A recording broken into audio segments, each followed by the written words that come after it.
Hello, everybody. Welcome back to this day in history. It is August 25th, 2024. As you know, it's not really about the year, but more about the magic of the date.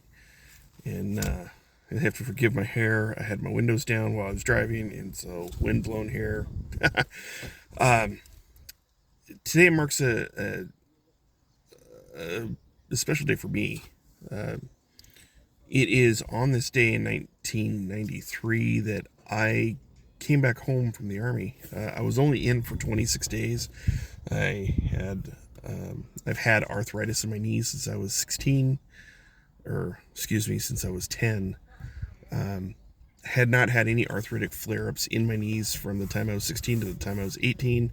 So I joined the army, and they actually cleared me to leave for the army. They x-rayed my knees and saw nothing wrong with them, and so I was cleared to go. But unfortunately, when I got down there, freak fluke thing that the climate change between Oregon and Alabama, whatever it was, it inflamed my knees, and now I the arthritis affects my knees ever since.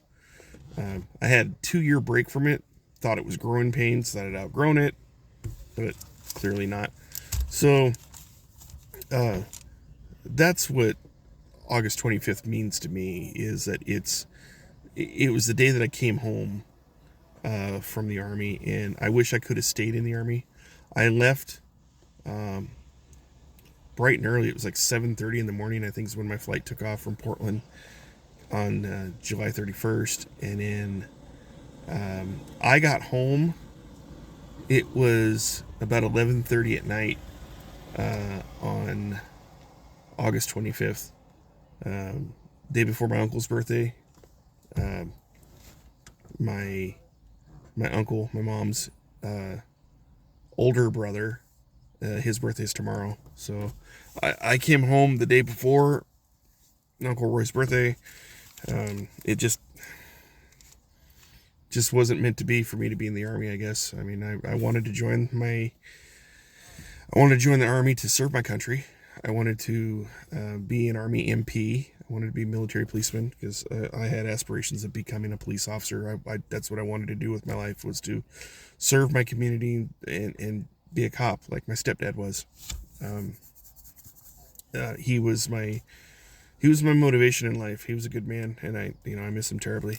But so yeah, that's my connection to August 25th. So let's get into the birthdays. The very first birthday is 1530. It is Ivan the Fourth, Grand Prince of Moscow and first Tsar of Russia.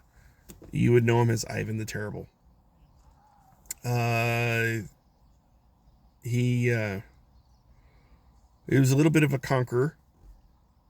He established, you know, the greatness of the Russian people as we know it. I think I think is really due to a lot of his expansion and uh, his ability to wage war and be brutal about it. I mean, hence the name Terrible. Um, our next birthday isn't until 1919, so he's this guy. He's uh, the boomer generation. They were the baby boomers. They referred to the baby boomers as, they were the children, the offspring of the veterans that served in World War II. Well, I would say that George Wallace was the offspring of potentially a World War One veteran. I don't know, but I mean the time fits. He was born in 1919. He was an American politician. He went down in history as being the Alabama governor who had defied federal law that had desegregated uh, schools in in the late 50s. I thought it was earlier than that, but at any rate, there was desegregation, and he openly defied federal law to the point where John F. Kennedy actually had to send federal troops down there to escort four black students into into what was federally an integrated school. George Wallace protested the hell out of it. Kennedy said, "Keep violating federal law and I'll have you thrown in jail." I don't know if he actually said that, but I think the implication was there that, you cannot defy federal law. And if you continue to defy federal law, we're going to take steps. And those steps could mean, being arrested on federal charges, which would then kind of get you, booted out of office there. But yeah, that's what he was known for. I think he actually tried to run for presidency in, I want to say he ran for president, or he ran on the presidential ticket, maybe as a VP in the late 60s. I'm not sure. I mean, this is before my time, so I'm not really sure. I just remember learning about George Wallace and the racist prick that he was. Granted, he was, like, when you grow up in that culture, it's, that's really it's an indictment on the culture so much as not the individual, unfortunately. But I mean, everyone has a choice to love or hate, regardless. So, I mean, look, Harry Truman was raised racist, and he was until he was so moved by a situation that happened to a black soldier that, like, it changed his views. It softened his heart, and he reevaluated his thinking on racism. So I mean, and he was born into that culture. If he can change into it, it can change really if they wanted to. That's just the thing, if they wanted to. 1930, we see the birth of one of my favorite actors. Unfortunately, he's no longer with us. Sean Connery, British. It says he's a British actor. He was born in Scotland, though, so I mean, shouldn't he be a Scottish actor? He was a World War II veteran. He was, one of his first movies that he was in was a movie called The Longest Day, and it's about D-Day.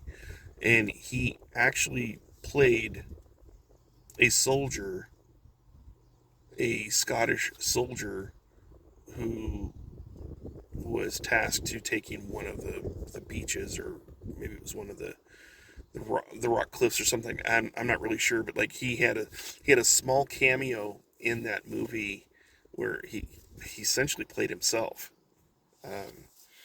But he's been in a lot of movies. He's probably best known as James Bond. He was in the Highlander movies, the original Highlander movies. One of my favorite movies that he was in was The Untouchables, where he played Malone. Got shot up by a Tommy gun. He's just been, The Rock was another good movie. He had done a lot of movies and was a phenomenal actor. He was one of my favorites. He played Indiana Jones' dad in Indiana Jones' Last Crusade. He played in, what was it? First Night, I think it was the name of that movie, where he played King Arthur. Talented actor. He died at the age of 90, so I mean, he lived a good long life. He actually passed away in the Bahamas, so at least he was warm where he passed. A year later, Regis Philbin was born. Regis Philbin is also one that's not with us anymore. He was an American TV personality. They had their own talk show. Regis Philbin, Kathy Lee, they had their own talk show, and then Kathy Lee left, and then he had, what's her name? I see her face, and I cannot recall her name. Anyway, and then he went on to be the host of Who Wants to Be a Millionaire. He was actually pretty good at that. He always had some funny quirks. He was very witty. I liked him. 1954, we see the birth of Elvis Costello. He was a British. I didn't know that he was British, but he's a singer-songwriter. And in 1958, we see the birth of Tim Burton, who's an American director. And if you have seen any of his work, I'm sure you have, or not, but he did Edward Scissorhands, Nightmare Before Christmas, Beetlejuice was his.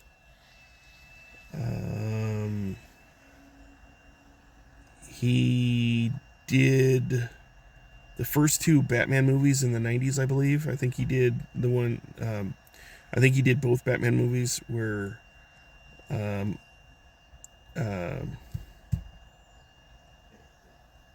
man, I'm drawing a blank.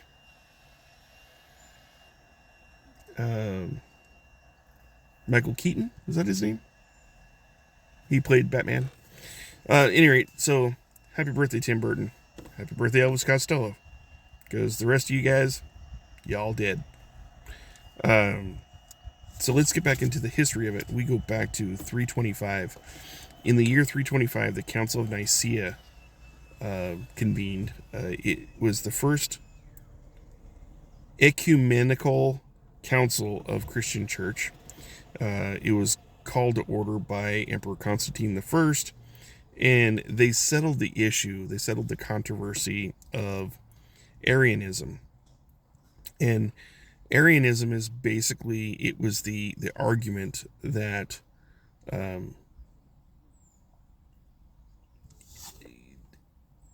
Holy Trinity versus not, right? So there are some people out there that believe that God the Father that he's one entity, the Holy Spirit is another entity, and Jesus Christ is a third entity. The Council of Nicaea had debunked that, not debunked it, but they had settled the issue, and they said that God the Father and God the Son held equal. They were on an equal playing field. So in a sense, what they were saying is that the Council of Nicaea had concluded that the concept of the Trinity, 3 in 1, same entity, just three different aspects of the same entity, that was biblical. And it is biblical because you go into various scriptures and they say where in the beginning was the Word, and that Jesus was the Word, and so therefore that implies that God the Father, God the Son, God the Holy Spirit existed at creation, and that they were in fact the same entity. They just have three different aspects of it. And if you look at it from psychological point of view, human psychology, Freud had discovered that the human mind was made up of three separate components made up the human psyche: the id, the ego, and the superego. And so that kind of, if the word says that we are made in His image, and so if we are made in His image, if He is an entity that has three specific aspects to him, then it makes sense that if we are made in His image, then our mindset would mirror that. So, not to get too preachy, but I mean that's what happened in 325. Is that the Council of Nicaea basically said Trinity is the doctrine, and anything other than that is not accurate. So we go to 1835. 1835, New York's the Sun. It's that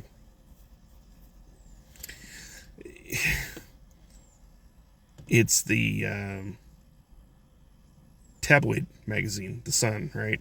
Actually, I've been featured in that. Believe it or not, my face was on in the Sun magazine way back in 2007, I think I was part of a Star Wars wedding, and I was an Imperial officer, and I got my face splashed over there. There was no denying that was me. So, any rate, so the Sun began running a series of news accounts that falsely claimed British astronomer John Herschel had observed all sorts of life on the moon, and including like winged human creatures 4 feet tall. Now, how you can determine that they are 4 feet tall if they're on the moon and we're down here, I don't know. But it became known as the Great Moon Hoax. But the Sun never retracted any of those articles. It never said, "Oh, this is false. We have to retract this. We have to, come clean and say this is not an accurate statement." Blah blah blah. They never did that, and that's what kind of, I think, is what set the reputation of the Sun being a tabloid magazine, meaning what you're reading is entertainment and entertainment only, because it's bunk BS regardless. So. The year 1900, 1900, the German scholar, classical scholar, philosopher, critic of culture, Friedrich Nietzsche, he died at age 55, and he had a hand in the development of human psychology. I think he was a predecessor to Freud, or they were colleagues of at some point. But he died at the age of 55. Still kind of young, but he died in 1900. So he missed the global wars and all that stuff. So. 1916, President Woodrow Wilson signs the Organic Act, and essentially what the Organic Act did is that it established the National Park Service. 1945, we got a guy named by the name of John Birch. He was an American Baptist missionary who also just happened to be a U.S. Army intelligence officer. He was killed by communists, which had inspired the creation of the John Birch Society, and which is a private organization that considers John Birch to be the very first hero of the Cold War. And we have a lot of people who died on this day. So the next three. Wow. The next three are 2 American politicians and an astronaut. They all died on this day, just different years, obviously. But we had Nietzsche, who died on this day. We had what else did we have? I thought we had someone else die on this day. Oh no, Sean Connery was born on this day. Nietzsche passed on this day. Oh, John Birch was killed on this day.